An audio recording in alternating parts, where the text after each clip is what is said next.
وہ ایک عجیب سی رات تھی، مجھے سمجھ نہیں آ رہا تھا میں کیا کروں کیا نہ کروں۔ شادی کی پہلی رات تھی اور دلہن بنی بیٹھی۔ میری بیوی نے کہا کہ خبردار مجھے ہاتھ مت لگانا، میں کسی اور سے محبت کرتی ہوں، یہ زبردستی کی شادی ہوئی ہے، اور یاد رکھو تم کچھ بھی کر لو میری محبت حاصل نہ کر پاؤ گے، نہ میں تمہیں چاہوں گی۔ اس کی آنکھوں میں آنسو تھے۔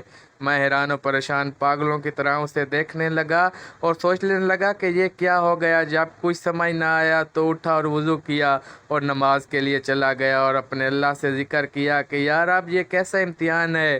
مجھے ڈر تھا، بہت زیادہ ڈر، معاشرے کا ڈر، خاندان والوں کا ڈر۔ میں ایک مڈل کلاس فیملی سے تعلق رکھتا ہوں اور ایسی اونچ بینچ پر ہمارے ہاں عزت کا جلوس نکل جاتا ہے۔ سوچیں آ رہی تھی کہ اگر یہ صبح گھر گئی اور واپس نہ آئی تو میری عزت کا کیا ہوگا۔ کیا پتہ یہ اپنے گھر میں ہی نہ کہہ دے کہ یہ نامرد ہے، اس سے شادی ختم کرواؤ۔ ایک بار تو سوچا کہ زبردستی کرتا ہوں، گناہ نہیں، میری نکاح میں ہے، مگر دل نہیں مانا۔ میں نے اس سے بات کرنا چاہی مگر گوارا نہ ہوا کہ میں اس عورت کی منت کروں جس نے مجھے ٹھکرا دیا۔ اللہ تعالیٰ سے شکوہ شکایتیں کرتا سو گیا۔ اگر اسے کسی اور سے محبت تھی تو نکاح کے لیے ہاں ہی نہ کرتی یا مجھے ہی بتا دیتی، میں اس سے خود رشتہ ختم کر دیتا، بات شادی تک بڑھتی ہی نہ، میری زندگی برباد تو نہ ہوتی۔ میں متوسط طبقے سے تعلق رکھنے والا، شادی پر ساری جمع پونجی لگا چکا تھا۔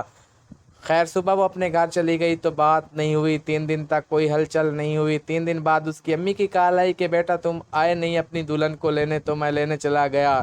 میں نے وہاں بھی کوئی بات نہیں کی، ہم واپس گھر آ گئے۔ میری بیوی میرے سامنے تو نہیں، البتہ باہر جا کر یا گھر کی چھت پر جا کر ہر رات کو فون پر کسی سے باتیں کرتی تھی۔ میں نے اسے پوچھا تک نہیں کہ وہ کس سے باتیں کرتی، کون ہے وہ، بس ایک بار پوچھا تھا کہ اسے طلاق چاہیے، اس نے کہا نہیں۔ اس کا فون پر جو عشق تھا اس کا مجھے کوئی مطلب نہیں تھا۔ 5 ماہ ایسے ہی گزر گئے۔ میں کام سے تھکا ہارا رات میں گھر آتا، کھانا باہر سے کھاتا اور جب بھی گھر آتا وہ فون پر ہی باتیں کر رہی ہوتی۔ ایک دن اس نے پوچھا ایک بات پوچھو، میں نے کہا پوچھ لو۔ اس نے کہا آپ کو مجھے دیکھ کر طلب نہیں ہوتی؟ میں نے کہا شادی سے پہلے تو کنٹرول ہی تھا، تو تمہیں کیا لگتا ہے کہ اب نہیں ہو سکے گا؟ مگر اس رات بات کچھ اور تھی۔ میں سویا ہوا تھا، میرے موبائل کی گھنٹی بجی، فون میرے دوست کا تھا۔ اس نے مجھ سے کہا کہ تمہاری بیوی کسی اور مرد کے ساتھ فلاں ہوٹل پر بیٹھی ہے۔ مجھے پہلے تو یقین نہ آیا، لیکن جب اپنی بیوی کو گھر نہ پایا تو بے حد غصہ آیا، اتنا کہ مجھے اپنا دماغ پھٹتا ہوا محسوس ہوا۔ میں نے اس کی عزت رکھی، کسی کو کچھ نہ بتایا، پر اس نے میری عزت نہ رکھی۔ میں ہوٹل کی طرف چل دیا، خود کو پرسکون رکھا۔ وہاں اس کو کسی غیر مرد کے ساتھ بیٹھا دیکھا تو آواز دی اور کہا چلو گھر چلو۔ وہ چپ چاپ گھر آ گئی۔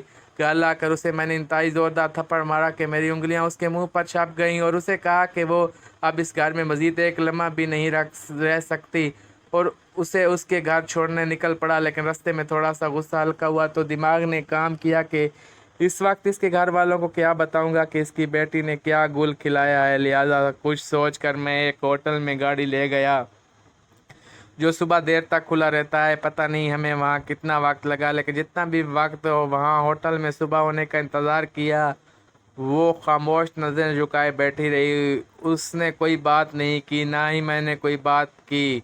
میں صبح ہوتے ہی اسے اس کے گھر کے چھوڑ آیا اور اس سے میرا تعلق ہمیشہ کے لیے ختم ہو گیا۔